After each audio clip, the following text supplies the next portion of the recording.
Polytechnic के सभी subject सबसे सरल और आसान भाषा में पढ़ने के लिए हमारे चैनल को सब्सक्राइब करें और साथ ही बेल आइकन को भी ऑन करें ताकि आपको सारे अपडेट मिलते रहें। तो नमस्ते दोस्तों, स्वागत है आप सभी लोगों का आपके अपने YouTube channel dream India polytechnic study point में। आज का जो वीडियो लेक्चर है बड़ा ही मोस्ट इंपॉर्टेंट वीडियो लेक्चर है। आज हम पढ़ेंगे सर्किट ब्रेकर के बारे में। मोस्ट इंपॉर्टेंट टॉपिक आपका है सर्किट ब्रेकर से हर साल आपका 1 से 2 क्वेश्चन जो कि है पूछा ही जाता है। आज के इस वीडियो लेक्चर में हम आपको बताएंगे कि सर्किट ब्रेकर से कितने क्वेश्चन आपके आते हैं और साथ ही सर्किट ब्रेकर के हम जो कि है कई टॉपिक को आज के इस वीडियो लेक्चर में कवर करेंगे। तो वीडियो को लास्ट तक आप लोग जरूर से देखें और वीडियो देखते जाएं और आप लोग साथ में नोट्स भी बनाते जाएं। हम बार बार आपसे कह रहे हैं कि आप लोग नोट्स बनाते जाएं। इस चीज़ का लाभ आप लोगों को जो कि है पेपर के टाइम बहुत ज़्यादा मिलेगा। ठीक है, तो देखिए वीडियो आज का शुरू करते हैं। सबसे पहले तो हम आपको बता दें कि सर्किट ब्रेकर से आपके कितने क्वेश्चन आते हैं। हम आप लोगों को देखिए दिखा देते हैं। पहला क्वेश्चन तो यही आ गया, सर्किट ब्रेकर क्या है और तथा स्विच गियर में इसकी आवश्यकता क्या होती है। ठीक, दूसरा आता है देखिए सर्किट ब्रेकर में, देखिए आप काउंट करते जाएं, एक क्वेश्चन। दूसरा है क्या, सर्किट ब्रेकर में आर्क परफॉर्मेंस के कारण की व्याख्या कीजिए। दूसरा क्वेश्चन आपका। तीसरा है सर्किट ब्रेकर क्या होता है तथा यह कितने प्रकार का होता है। एयर सर्किट ब्रेकर, ठीक, वॉल circuit breaker, SF6 circuit breaker और vacuum circuit breaker, circuit breaker की विशेषताएं, ठीक। और कितने क्वेश्चन आपके हो गए, 1 2 3 4 5 6 7 क्वेश्चन केवल सर्किट ब्रेकर से आपके जो कि है इसमें लिखे हुए हैं। तो इनमें से 1 या 2 क्वेश्चन तो आपके आते ही हैं। एक टाइप ऑफ सर्किट ब्रेकर आपसे पूछा जाता है और सर्किट ब्रेकर क्या होती है, इसकी वर्किंग, इसका चित्र आप लोगों को बनाना होता है। तो सर्किट ब्रेकर का चित्र आप लोगों को साइड में स्क्रीन पर दिख जाएगा जब हम इसको बताएंगे। ठीक है, तो चलिए सबसे पहले तो हम जानते हैं सर्किट ब्रेकर होता क्या है।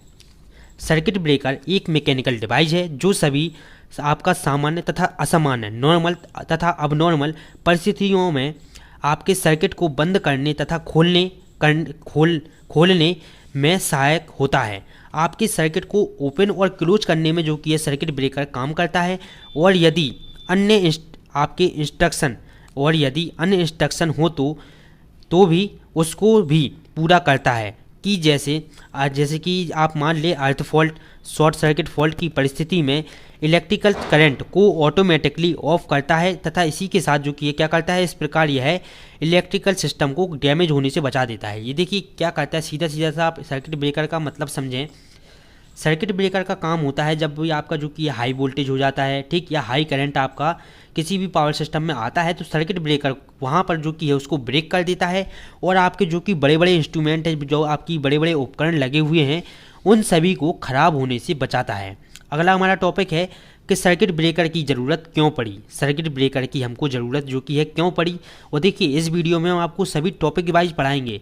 जो टॉपिक जिस हिसाब से आपका क्वेश्चन पूछा जाएगा उसी हिसाब से आपका आंसर भी दिया जाएगा। ठीक है, सर्किट ब्रेकर की ज़रूरत हमको क्यों पड़ी। ठीक है, किसी भी इलेक्ट्रिकल सर्किट को ब्रेक करने के लिए सर्किट ब्रेकर की आवश्यकता होती है। आप लोगों देखिए इतना समझ में तो आ गया होगा कि सर्किट ब्रेकर का यूज क्या होता है, इलेक्ट्रिकल सर्किट को ब्रेक करना। इलेक्ट्रिकल सर्किट को ब्रेक करने के लिए आपके सर्किट ब्रेकर की आवश्यकता होती है जो एक मास्टर रिले से नियंत्रित होती है, मतलब कि कंट्रोल होता है। जैसा कि इलेक्ट्रिकल सर्किट पर ओवरलोड या आपका ओवरलोड फॉल्ट होने की संभावना होती है तो सर्किट ब्रेकर सर्किट को ब्रेक कर देता है। जब भी आपका इलेक्ट्रिकल सर्किट में ओवरलोड होता है या ओवरलोड फॉल्ट होने की संभावना होती है तभी आपका सर्किट ब्रेकर क्या करता है, उसको ब्रेक कर देता है। ठीक, इसके बाद हम इसमें लिखेंगे कि पावर सिस्टम में बहुत सारे मेजरिंग उपकरण लगे होते हैं जैसे कि अमीटर, वोल्टमीटर, वॉटमीटर का यूज किया जाता है आदि, और भी आपके सारे उपकरण होते हैं। जब सिस्टम में फॉल्ट हो जाता है तो वोल्टेज बढ़ जाता है या फिर करंट बढ़ जाता है, लेकिन जब सर्किट ब्रेकर का यूज किया जाता है तो खराब होने की संभावना कम हो जाती है। जो भी आपके उपकरण लगे हुए तो यह खराब होने की संभावना कम हो जाती है। यह कुछ ही सेकंड में बंद कर देता है, आपके सर्किट को ब्रेक कर देता है। हमने पहले पढ़ा था कि सर्किट ब्रेकर का काम क्या होता है, इलेक्ट्रिकल सर्किट को ब्रेक करना होता है।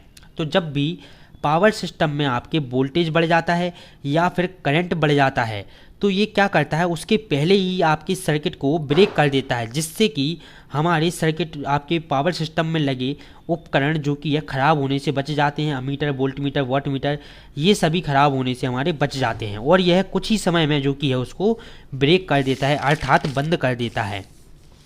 इसके बाद देखिए, इसके बाद हम इसकी वर्किंग को जान लेते हैं। आप वर्किंग के पहले इसका चित्र भी बना दें, ठीक है। सर्किट ब्रेकर का आप जो कि दिख रहा होगा आपको, सर्किट ब्रेकर का ये डायग्राम आप बना दें। इसके बाद इंट्रोडक्शन के बाद आप सीधा डायग्राम बनाएं। डायग्राम बनाने के बाद आप इसकी वर्किंग लिख दें, ठीक है। वर्किंग लिखने के बाद देखिए, वर्किंग में हम क्या लिखेंगे, इसमें दो आपके कॉन्टैक्ट्स होते हैं, इसमें दो कॉन्टैक्ट्स होते हैं, फिक्स कॉन्टैक्ट और आपका दूसरा मूविंग कॉन्टैक्ट। जब इलेक्ट्रिकल सब आपके सिस्टम के अंदर किसी भी तरह का फॉल्ट नहीं होता है, जब इलेक्ट्रिकल सिस्टम के अंदर किसी भी तरह का फॉल्ट नहीं होता है, तब फिक्स तथा मूविंग कॉन्टैक्ट एक दूसरे से जुड़े होते हैं।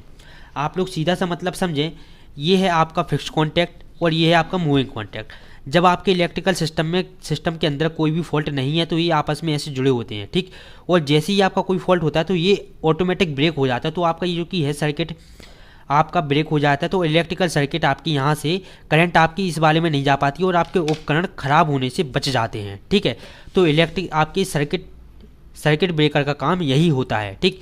तब आपका क्या होता है, जब इलेक्ट्रिकल आपके सिस्टम के अंदर किसी भी तरह का फॉल्ट उत्पन्न होता है, तब फिक्स तथा मूविंग कॉन्टैक्ट एक दूसरे से जुड़े होते हैं।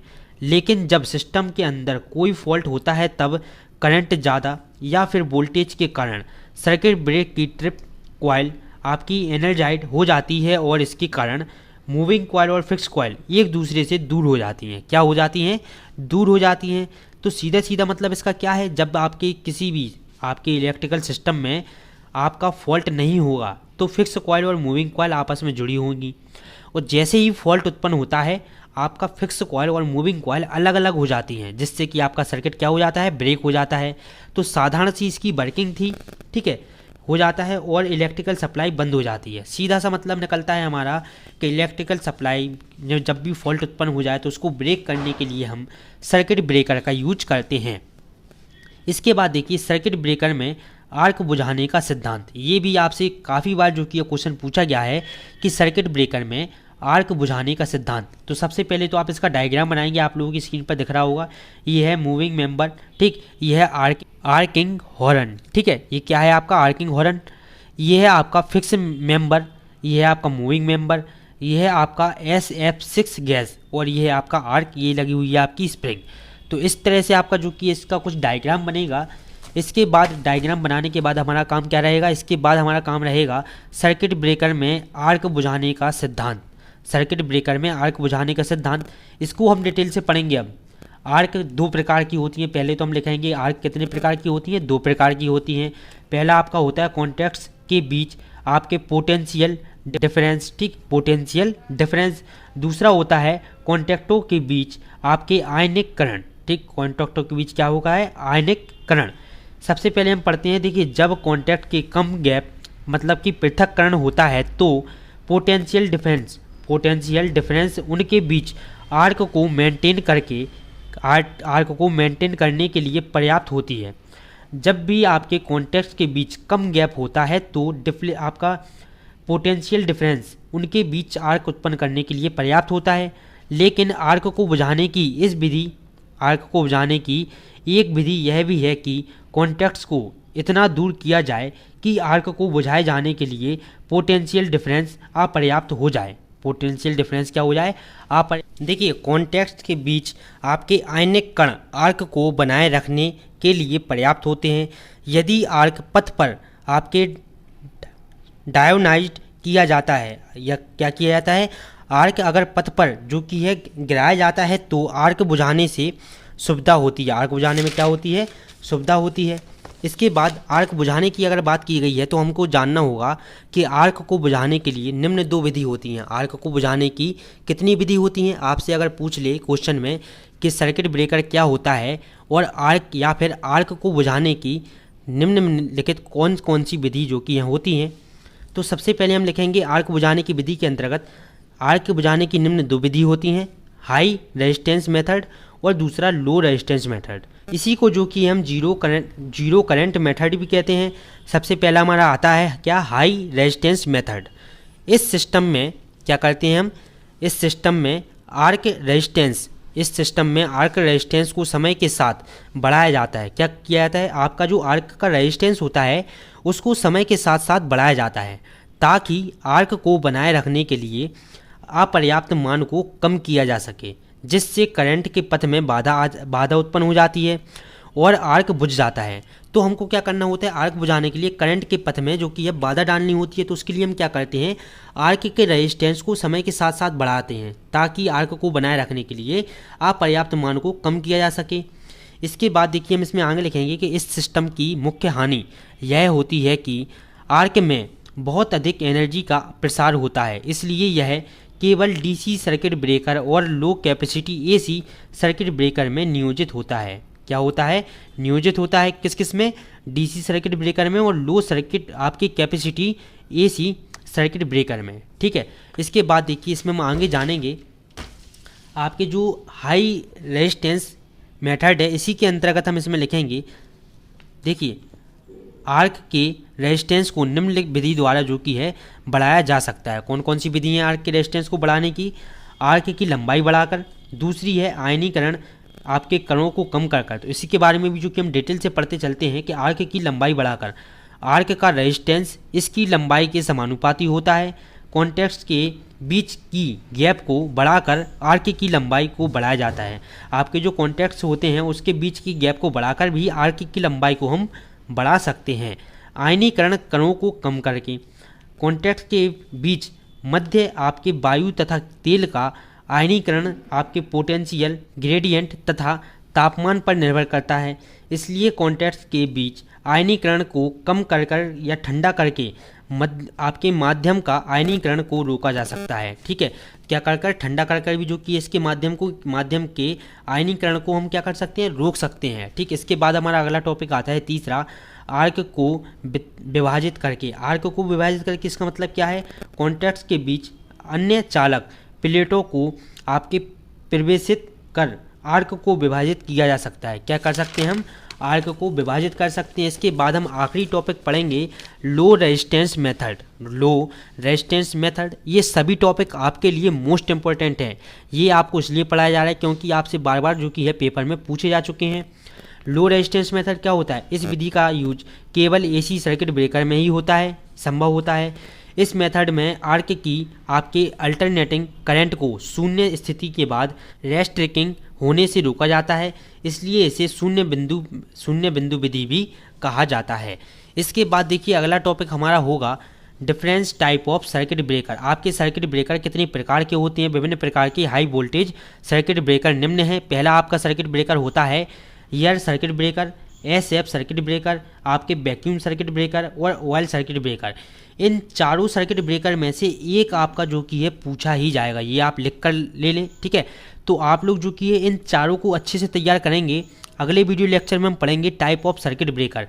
इन सभी के बारे में हम आपको डिटेल से समझाएंगे कि ये क्या होते हैं और इनका यूज कहाँ पर होता है, इसके लाभ हानि सभी जो कि बताएंगे। देखिए आप लोग देख लें, एयर सर्किट ब्रेकर पर संक्षिप्त टिप्पणी लिखिए, वॉल सर्किट ब्रेकर के प्रकार का वर्णन कीजिए, SF6 सर्किट ब्रेकर या वैक्यूम क्लीनर ब्रेकर का जो कि है संक्षिप्त वर्णन कीजिए, वैक्यूम सर्किट ब्रेकर का संक्षिप्त वर्णन कीजिए, सर्किट ब्रेकर की विशेषताओं का वर्णन कीजिए।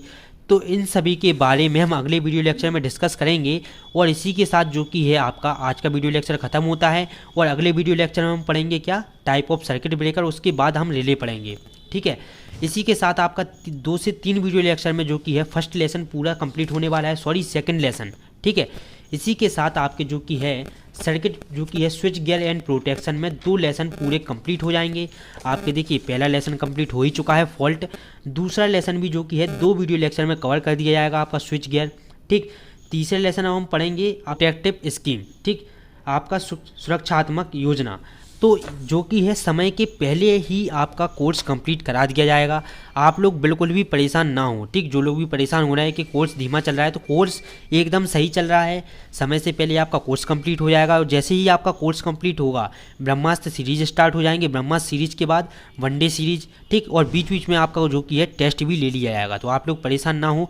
5th सेमेस्टर की तैयारी आप लोगों को चैनल पर बहुत अच्छी तरह जो कि है कराई जाएंगी, ठीक है। बस आप सभी लोग जो कि ऐसी तरह से हम लोगों को जो कि सपोर्ट करते रहें और वीडियो को ज़्यादा से ज़्यादा शेयर करते रहें। चलिए मिलते हैं अब अगले वीडियो लेक्चर में। नमस्ते। पॉलीटेक्निक के सभी सब्जेक्ट सबसे सरल और आसान भाषा में पढ़ने के लिए हमारे चैनल को सब्सक्राइब करें और साथ ही बेल आइकन को भी ऑन करें ताकि आपको सारे अपडेट मिलते रहें।